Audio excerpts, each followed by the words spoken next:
चलो भाई। Data manipulation language आज शुरू करेंगे। इसकी स्टेटमेंट्स देखते हैं। सबसे पहली स्टेटमेंट इसमें हमारे पास है कि how can we add data to the table. Add data to table. ठीक है, टेबल बनाना हमने कल सीखा था। वो DLL का हिस्सा, DDL का हिस्सा था। और आज हम लोग उस टेबल के अंदर डेटा डालना सीखेंगे। ये किसका हिस्सा है? डेटा मैनिपुलेशन यानी DML का हिस्सा है। सही है भाई। सबसे पहले सिंटैक्स देखो। सिंटैक्स हम लोग हमेशा सीखते हैं, उसके बाद हम लोग एग्जाम्पल की तरफ जाते हैं। ठीक है, तो यहाँ पे सिंटैक्स हमारे पास क्या होगा? हमारे पास सबसे पहले कीवर्ड्स आते हैं एंड वो कीवर्ड्स हैं इंसर्ट इनटू। यानी जहां पे भी आपने डेटा डालना है वहां पे आप क्या करेंगे? इंसर्ट इनटू लिखेंगे। कहाँ डेटा डालना है, यानी उस टेबल का नाम क्या है, वो टेबल का नाम इसके बराबर में आ जाएगा। इंसर्ट इनटू, टेबल नेम आ गया भाई। अब आपके पास नीचे वाली लाइन में आपके पास एक और कीवर्ड आएगा, वो कीवर्ड है वैल्यूज। सही है, वैल्यूज यूं करके। और अब जो भी वैल्यूज आपने देनी है, अब यहां पे आप क्या करेंगे? कॉलम वन में जो भी वैल्यू देनी है वो यहां पे आ जाएगी। डेटा इन कॉलम वन यहां आ जाएगा। फिर कॉमा लगा के आप क्या करोगे? Data in column to. इस तरीके से चीज को करते चले जाओगे। जितनी भी डेटा आपने डालना है, जितना भी आपने डेटा डालना है, वो इधर आ जाएगा। ठीक है, और ये स्टेटमेंट खत्म होगी एंड एंड में आपको पता है क्या लगता है? स्टेटमेंट टर्मिनेटर लग जाता है। तो आओ जरा इसकी एक एग्जांपल करें। फॉर एग्जांपल, हमारे पास एक टेबल था जिसका नाम था स्टूडेंट्स। उस टेबल के अंदर तीन कॉलम थे, number one student ID, name and इसके अलावा क्या था? उसमें कोर्स था। ठीक है, तो अब मैं उसमें डाटा डाल रहा हूं। तो यहां पे देखो, इंसर्ट इन टू, नाम क्या था टेबल का? स्टूडेंट्स। स्टूडेंट्स आ गया। वैल्यू, पहला कॉलम कौन सा था? पहला कॉलम था आईडी।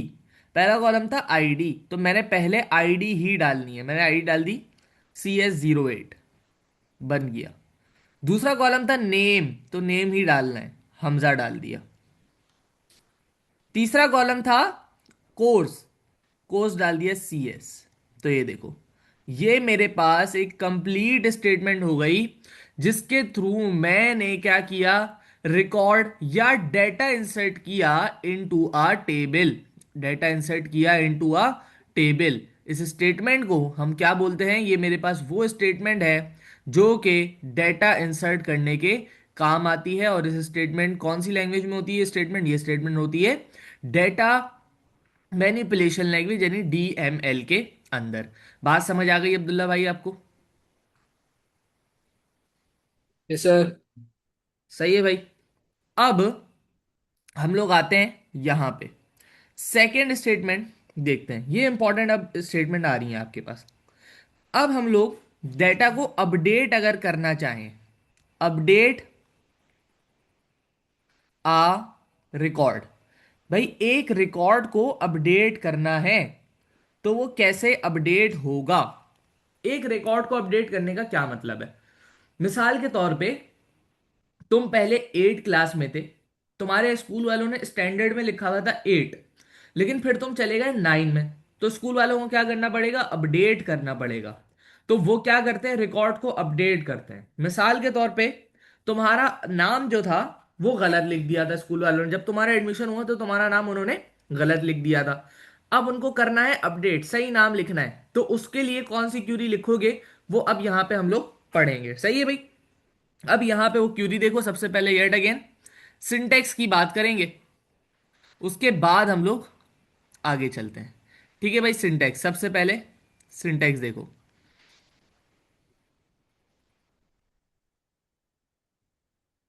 अपडेट।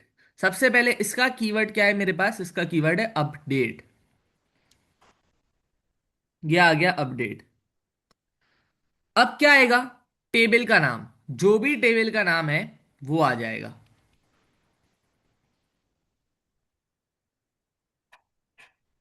ये आ गया टेबल का नेम। सही है जी। अब सेट, क्या अपडेट करना है? तो उसके लिए कीवर्ड आप क्या रखते हैं? सेट। क्या अपडेट करना है? वो इधर आ गया। मिसाल के तौर पे जो भी आपने रिकॉर्ड अपडेट करना है, तो ये वाला कॉलम अपडेट करना है, इस कॉलम का नाम लिखा, और इस कॉलम में जो भी वैल्यू डालनी है वो इधर लिख दी। सही है। जितनी भी कॉलम्स अपडेट करने हैं वो बराबर बराबर में लिखते जाओगे। अब लिखोगे एक कीवर्ड जो होता है वेयर। वेयर का मतलब अब्दुल्ला क्या है? कहाँ करना है अपडेट? कहाँ करना है? पूरा का पूरा टेबल तो अपडेट नहीं करना ना। पूरा का पूरा टेबल तो अपडेट नहीं करना। एक सर्टन रिकॉर्ड को अपडेट करना है। तो वो उस सर्टन रिकॉर्ड की कंडीशन क्या है, कि वो कौन सी कंडीशन पे पड़ा हुआ है, वो अपडेट करूंगा ना। तो यहां पे क्या आएगी? वेयर के बाद आती है हमेशा कंडीशन। वेयर के बाद आती है हमेशा कंडीशन। सही है। मिसाल के तौर पे एक बच्चा है जिसकी आईडी CS08 है। इसका जो कोर्स है, मुझे CS से मैच करना है। मैंने क्या बोला? एक बच्चा है जिसकी आईडी CS08 है। तो मैंने क्या बोला? एक बच्चा जिसकी आईडी CS08 है, इसका मतलब क्या हो गया? ये एक कंडीशन दे दी मैंने कि भाई बच्चे की आईडी CS08 है। ये क्या हो गई? कंडीशन हो गई। और अपडेट क्या करना है मैंने? अपडेट करना है मैंने कि भाई उसका जो कोर्स है वो मैथ्स की जगह, वो CS की जगह अब मैथ्स कर दूं। तो आओ जरा करके देखें। अपडेट कीवर्ड आ जाएगा। कीवर्ड के बाद हमेशा टेबल का नाम। टेबल का नाम क्या है अब्दुल्ला भाई? स्टूडेंट्स। स्टूडेंट्स। ठीक है। एंड इसके बाद आपके पास क्या आ जाएगा? सेट। सेट के बाद क्या आएगा? कॉलम का नाम आएगा। कॉलम का नाम क्या है बेटा? क्या अपडेट करना है? अपडेट आपने करना है ये कोर्स। कोर्स अपडेट करना है। तो ये देखो सेट, कॉलम का नाम आ गया कोर्स। क्या डालना है कोर्स के अंदर? मैथ्स डालना है, मैथ्स। तो ये आ गया मैथ्स। अब क्या करना है अब्दुल्ला? अब हम लोगों ने क्या करना है? अब हम लोगों ने सिंपली यहां पे कंडीशन लिखनी है। तो हम लोगों लिखेंगे वेयर। क्या कंडीशन मैंने आपको बताई? कि बेटा आईडी जो है ना, आईडी CS08 होनी चाहिए। तो यहां पे आ गया वेयर STD ID, जो भी नाम हो कॉलम का वो लिख दूंगा। और ये होनी चाहिए CS08, ये होनी चाहिए।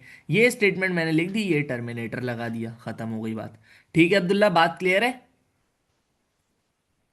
Yes sir. ठीक है भाई। अब लास्ट स्टेटमेंट, आखिरी स्टेटमेंट है ये। इसके अलावा हमारे पास फिर तरीकेकार हैं बाकी के। सही है। ये लास्ट स्टेटमेंट हमारे पास है कि मैं एक चीज से, एक टेबल से वैल्यू को यूजर की स्क्रीन के ऊपर कैसे डिस्प्ले करवा सकता हूं। Displaying a value. ठीक है। मिसाल के तौर पे तुम जाते हो स्कूल के अकाउंट्स ऑफिस में फीस भरने के लिए। तो वो क्या करता है? जो अकाउंट्स पे बैठा होता है वो क्या करता है? वो तुम्हारा रिकॉर्ड स्क्रीन के ऊपर लेके आता है। यानी वो सिर्फ और सिर्फ तुम्हारी वैल्यू को डिस्प्ले करवा रहा होता है।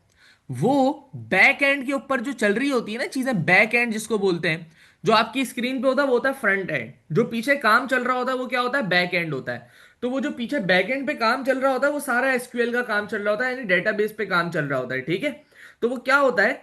आपके रिकॉर्ड को स्क्रीन के ऊपर डिस्प्ले करवाने के लिए क्यूरी लिखी हुई होती है। सही है। वो किसकी क्यूरी होती है? डिस्प्ले की क्यूरी होती है। अब सबसे पहले अगर मैंने कोई चीज डिस्प्ले करवानी है तो उसकी कंडीशन दे, उसका आप वो देखो, सिंटेक्स देखो सबसे पहले। देखो अब्दुल्ला, सबसे पहले सिंटेक्स में मैं आपको वो सिखाऊंगा कि आप सबका सब डिस्प्ले करवा दे रहे हो। यानी आपके पास जितनी भी चीजें हैं ना इन अ टेबल, आपके पास इन अ टेबल जितनी भी चीजें हैं वो आपने सब डिस्प्ले करवा दी। बात समझ आ रही है? इन अ टेबल, मिसाल के तौर पे 10 रोशनी, मुझे 10 की 10 डिस्प्ले करवानी है। तो मैं कैसे कराऊंगा? सबसे पहले वो देखते हैं। उसके बाद एक स्पेसिफिक कंडीशन, जैसे मैंने बताया कि सिर्फ अब्दुल्ला का रिकॉर्ड डिस्प्ले करवाना है, तो उसके लिए भी अलग कंडीशन है, वो भी देखेंगे। तो यहां पे syntax for displaying all values.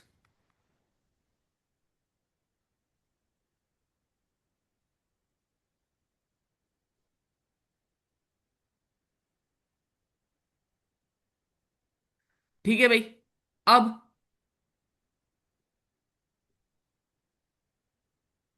यहां पे देख लेना बेटा, क्या होता है यहां पे आपके पास जब आपने सारी वैल्यूज सिलेक्ट करनी है। कीवर्ड है सिलेक्ट। सिलेक्ट।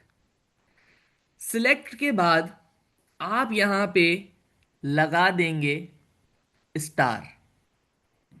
स्टार का मतलब होता है सिलेक्ट ऑल, यानी सब का सब सेलेक्ट कर लो। सही है। क्या मतलब होता है? सबका सब सेलेक्ट कर लो। उसके बाद आप अगली लाइन में आएंगे, लिखेंगे फ्रॉम। कहां से सेलेक्ट करो सबका सब?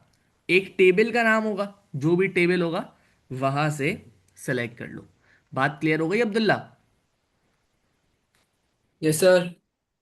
ये किसके लिए बेटा? जब मैंने पूरा रिकॉर्ड उठाना हो, यानी एक लाइन ऑफ द रिकॉर्ड भी नहीं छोड़नी हो। ये स्टेटमेंट जब मैं लिखूंगा तो इससे क्या होगा? 10 लाइनें अगर एक टेबल के होंगी अंदर होंगी तो 10 की 10 आ जाएंगी। 5 होंगी तो 5 आ जाएंगी। 6 होंगी तो 6 आ जाएंगी। जितनी भी होंगी वो लाइनें क्या हो जाएंगी? आ जाएंगी on to the screen, display हो जाएंगी ऑन टू द स्क्रीन। ठीक हो गई बात? अब हम लोग एक चीज का सिंटेक्स लिखते हैं जहां पे आपके पास एक स्पेसिफिक कंडीशन के लिए आपने डिस्प्ले करवाना होता है। डिस्प्लेइंग फॉर स्पेसिफिक कंडीशन, जैसे मैंने बोला कि सिर्फ अब्दुल्ला का डाटा डिस्प्ले करवाना है। उसमें कंडीशन क्या होगी? अब्दुल्ला की आईडी हो सकती है। अब्दुल्ला का अगर नाम कंडीशन रखूंगा मैं तो उसमें बहुत सारे अब्दुल्ला हो सकते हैं। सो हमेशा आप ऐसी चीज सेलेक्ट करते हो जो कि यूनिक हो। और यूनिक चीज को क्या बोलते हैं अब्दुल्ला? मैंने आपको कल बताया था, जो टेबल में यूनिक होती है उसको क्या सर बोलते हैं? प्राइमरी की। प्राइमरी की, बिल्कुल। फॉर, प्राइमरी की। बिल्कुल, कंडीशन। अब देखें, आपके पास क्या आ गया? कंडीशन आ गई। देखो, कंडीशन ना इसमें भी आ सकती है, जो ऊपर हमने किया ना कंडीशन, इसमें भी आ सकती है। इसमें होगा क्या? इसमें ना आपके पास जब आप सिलेक्ट ऑल करेंगे, सिलेक्ट ऑल का मतलब सारे के सारे, आपके पास सारे के सारे कॉलम्स, जितने भी कॉलम्स इन द टेबल होंगे वो आ जाएंगे। सही है। मिसाल के तौर पे हमने 3 कॉलम्स बनाए थे, याद है? 3 कॉलम्स कौन से थे? आईडी, नेम और कोर्स। मैंने किया सिलेक्ट ऑल, तीनों के तीनों आ गए। मैं करता हूं सिलेक्ट आईडी, तो उस वक्त कौन आएगा? खाली आईडी आएगी। बात समझ आ रही है? उस वक्त खाली आईडी आएगी। सही है। तो इसमें कंडीशन लग सकती है, yes there can be a condition, कि भाई वेयर, वेयर, और यहां पे आप क्या कर दें? कंडीशन लिख दें। जो भी कंडीशन है इसमें सारी आईडी आ जाएगी। अब जैसे मैंने तुम्हें बताया कि भाई अब्दुल्ला का मैं देखना चाह रहा हूं कि अब्दुल्ला ने फीस भरी है या नहीं भरी, तो मैं सिर्फ वही वाला कॉलम सेलेक्ट करना चाह रहा हूं जिसमें फीस की इंफॉर्मेशन है। सही है, जिसके अंदर फीस की इंफॉर्मेशन है। बात समझ आ रही है अब्दुल्ला? Yes sir. ठीक है, तो इसको हम लोग कर लेते for a specific value. For a specific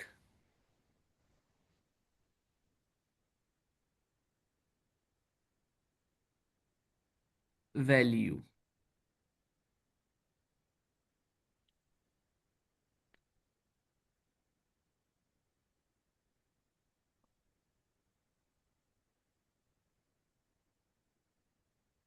चलो जी। अब तुम्हें पता है अब्दुल्ला कि इसमें सेलेक्ट ऑल नहीं होगा। क्यों नहीं होगा वो मैंने आपको बता दिया। सेलेक्ट ऑल का मतलब सबका सब सेलेक्ट कर लो, लेकिन यहां पे सबका सब सेलेक्ट नहीं करना। यहां पे क्या सेलेक्ट करना है? कोई एक स्पेसिफिक कॉलम सेलेक्ट करना है। तो यहां पे देखो क्या होता है, सिलेक्ट लिखूंगा। यहां पे लिखा मैंने सबसे पहले सिलेक्ट। अब जो जो कॉलम मैंने सेलेक्ट करने हैं उनका नाम यहां पे आ गया। कौन सा कॉलम सेलेक्ट करोगे? नंबर 1। कौन सा कॉलम सेलेक्ट करोगे? नंबर 2। बात समझ आ रही है? जितने भी कॉलम मैंने सेलेक्ट करने हैं वो इधर आते जाएंगे। मिसाल के तौर पे 2 कॉलम सेलेक्ट करने हैं, 3 कॉलम सेलेक्ट करने हैं, वो कहाँ आता जाएगा? वो इसके बराबर में आता जाएगा कि भाई तुमने ये वाला कॉलम सेलेक्ट करना है, ये वाला कॉलम सेलेक्ट करना है। वो इस इसके बराबर में आता जाएगा। बट यहां पे सेम चीज, फ्रॉम, कि भाई कहां से सेलेक्ट करेगा?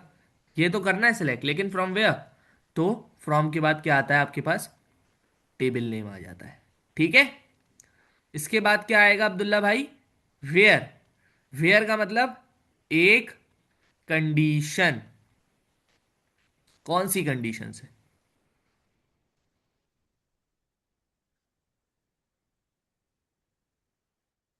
ठीक है अब्दुल्ला, बात क्लियर हो गई? Yes sir. अब मैं फॉर एग्जाम्पल, मैं आपको सवाल बोल रहा हूं, वो हम लोग सॉल्व कर रहे हैं। वो सवाल ये है कि भाई अब्दुल्ला, मैं बोल रहा हूं, आपको एग्जामिनर ने बोला display courses of the student, display courses selected by the student with the student ID CS08। इसने क्या बोला, डिस्प्ले कोर्सेज, यानी सिर्फ कोर्सेज को डिस्प्ले करो उस स्टूडेंट के जिसकी आईडी क्या है, CS08 है। बात समझ आ रही है अब्दुल्ला? यस तो सर। यहां पे आप क्या करेंगे, सिलेक्ट। अब क्या करेंगे, कॉलम का नाम, क्या कॉलम बोला, कोर्सेज, कोर्सेज फ्रॉम, क्या नाम था उसका, स्टूडेंट, टेबल का नाम था स्टूडेंट, तो यहां पे आ गया स्टूडेंट्स, वेयर, कंडीशन दी है भाई ने स्टूडेंट आईडी की, तो STD ID ये बराबर है किसके, CS08 के, CS08 के। स्टेटमेंट लिखी, स्टेटमेंट टर्मिनेटर लगा दिया, दैट्स इट। ठीक है, स्टेटमेंट टर्मिनेटर यहां पे भी आएगा, स्टेटमेंट टर्मिनेटर यहां पे भी आएगा, बहुत जरूरी हिस्सा होता है स्टेटमेंट टर्मिनेटर मेरी लैंग्वेज का। तो बेटा बात समझ आ गई कि कैसे लिखी जाएगी इस स्टेटमेंट, ये वाली स्टेटमेंट भी? Yes sir. सही है भाई। अब आपके पास जो है ओ लेवल्स की हद तक या IGCSE की हद तक SQL का जो काम होता है वो खत्म हो चुका है, SQL का जो काम होता है वो खत्म हो चुका है। सिर्फ तीन चीजें जो आपने एडिशनल समझनी है कि भाईजान आपके पास अगर एग्जामिनर तीन लफ्जों का इस्तेमाल करे तो मैंने एज एन स्टूडेंट कैसे रिएक्ट करना है। उस उन तीन के लिए आपके पास तीन फंक्शंस हैं। नंबर वन फंक्शन आपके पास काउंट का फंक्शन है कि भाई काउंटिंग करनी है मिसाल के तौर पे। नंबर सेकंड फंक्शन आपके पास, या तो आप एवरेज, एवरेज भी होता है, एवरेज निकालना है। और नंबर थर्ड फंक्शन आपके पास सम का फंक्शन है। कैसे इस्तेमाल होंगे ये लोग, जरा इनको देख लेते हैं। सही है, सबसे पहले सिंटैक्स, तीनों का सिंटैक्स देखो। काउंट का सिंटैक्स सबसे पहले लिखवा रहा हूं, ठीक है। काउंट का सिंटैक्स कैसे लिखा जाएगा अब्दुल्ला, सिलेक्ट होता है, सिलेक्ट स्टेटमेंट होगी अब। और ना जिस भी टेबल, जिस भी आपने कॉलम में काउंटिंग करनी है, जिस भी कॉलम में आपने काउंटिंग करनी है वहां पे आप काउंट लगा देंगे। और काउंट लगाने के बाद आप उस कॉलम का नाम लिख रहे होंगे। समझ आ रही है Abdullah? Select count column name, गिनती यहां से करनी है, फिर आप लगाएंगे फ्रॉम, फिर आप लगाएंगे फ्रॉम, किस टेबल में करनी है वो उस टेबल का नाम आ जाएगा अब्दुल्ला भाई। कोई कंडीशन होगी तो उसमें कंडीशन भी आ जाएगी। बात क्लियर हुई अब्दुल्ला? Yes sir. इसी तरीके से same to same statements average और सम की भी हैं, बट जैसे यहां पे सम आया, जैसे यहां पे काउंट आया वहां पे एवरेज आ जाएगा, एंड क्या आ जाएगा, उसमें सम आ जाएगा। बस कोई फर्क इसके अलावा मौजूद नहीं है। तो इसको कॉपी कर लो।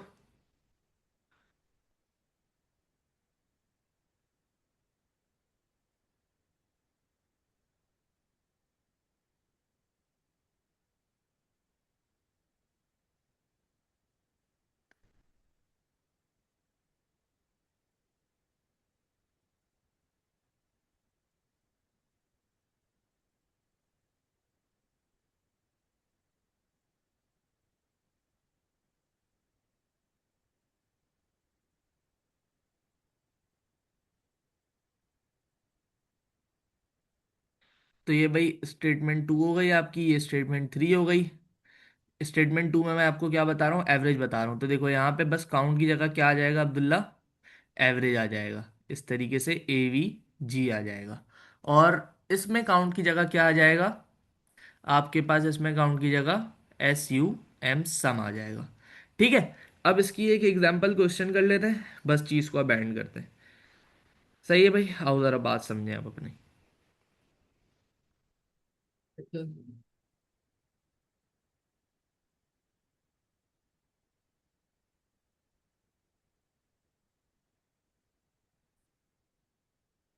ठीक है भाई, तो ये सवाल है, हमारे पास टेबल कौन है, प्रोडक्ट। स्टेटमेंट्स लिखनी है कुछ हम लोगों ने, जिसके अंदर सबसे पहली स्टेटमेंट मुझे बोला गया to find number of product.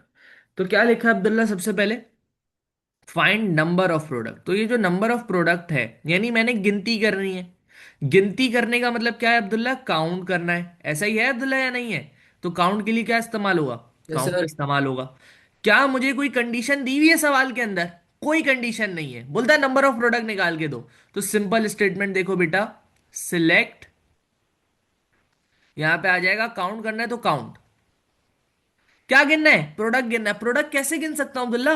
कौन से कॉलम से गिन सकता हूं प्रोडक्ट? प्रोडक्ट आईडी से। जितनी भी प्रोडक्ट आईडी होंगी उतने प्रोडक्ट्स होंगे। तो मैंने किया काउंट प्रोडक्ट आईडी। तो जितनी भी प्रोडक्ट्स आईडी होंगी इस टेबल के अंदर, वो प्रोडक्ट आईडी क्या हो जाएंगी? काउंट हो जाएंगी। पता चल जाएगा कि भाई कितनी है। फ्रॉम, फ्रॉम, अब टेबल का नाम आ जाएगा। टेबल का नाम क्या है? प्रोडक्ट नाम है। खत्म हो गई बात। ये आपकी स्टेटमेंट हो गई। ये स्टेटमेंट हो गई आपकी खत्म। ठीक है। अब बोलता है SQL statement to find average price. ये क्या बोला इसने? एक तो बोला एवरेज, दूसरी इंपॉर्टेंट बात की प्राइस। प्राइस कॉलम बता दिया, क्या करना है उसके साथ? एवरेज निकालना है, वो बता दिया। बोलता है ऑफ ऑल प्रोडक्ट, यानी इररिस्पेक्टिव ऑफ द कंडीशन, सबका एवरेज निकालो। आओ जरा काम करें। सिलेक्ट, क्या आएगा? AVG। किसका एवरेज? प्राइस का एवरेज। प्राइस का एवरेज। कहां से निकालना है ये एवरेज? तो आ जाएगा फ्रॉम। कहां से निकालना है? ये प्रोडक्ट वाले टेबल से निकालना है। प्रोडक्ट। अब्दुल्ला बात क्लियर हो रही है? Yes sir. बोलता है SQL statement to some of all the product, to find the some of all the product. तो वापस से वही बात, एक तो सम ऑफ, अच्छा प्राइजेस आएगा। सम ऑफ ऑल नहीं, sum of prices of all the product. सही है। ये सवाल कर लेना, sum of prices of all the product. मैं इसको सही भी कर देता हूं यहां पे, सम ऑफ प्राइसेस।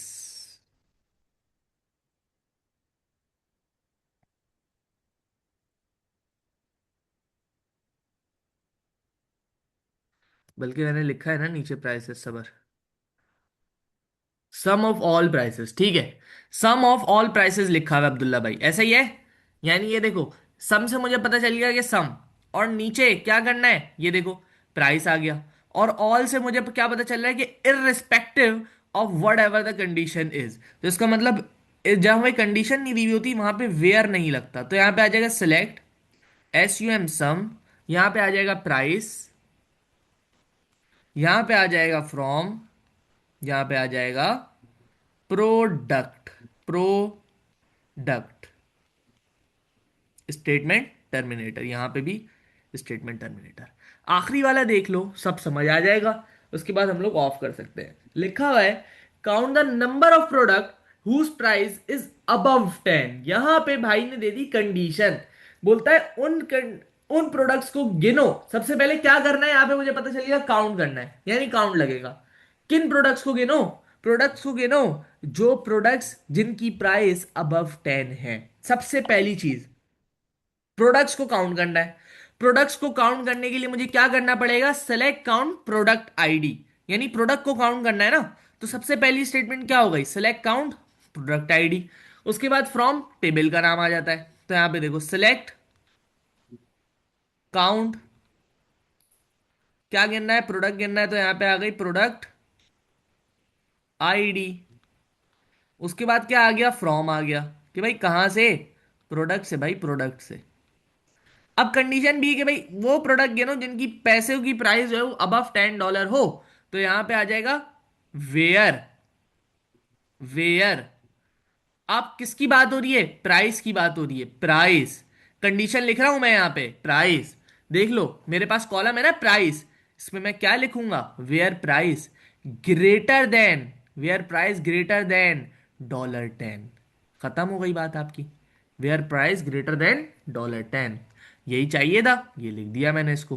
तो ये क्या हो गई बेटा, जहां पे मुझे कंडीशन दे दी जाए वहां पे कंडीशन से काम करना है। जहां पे मुझे कोई कंडीशन ना दी जाए वहां पे irrespective of what ever the condition is उस पे काम करना है। समझ आ गई अब्दुल्ला बात?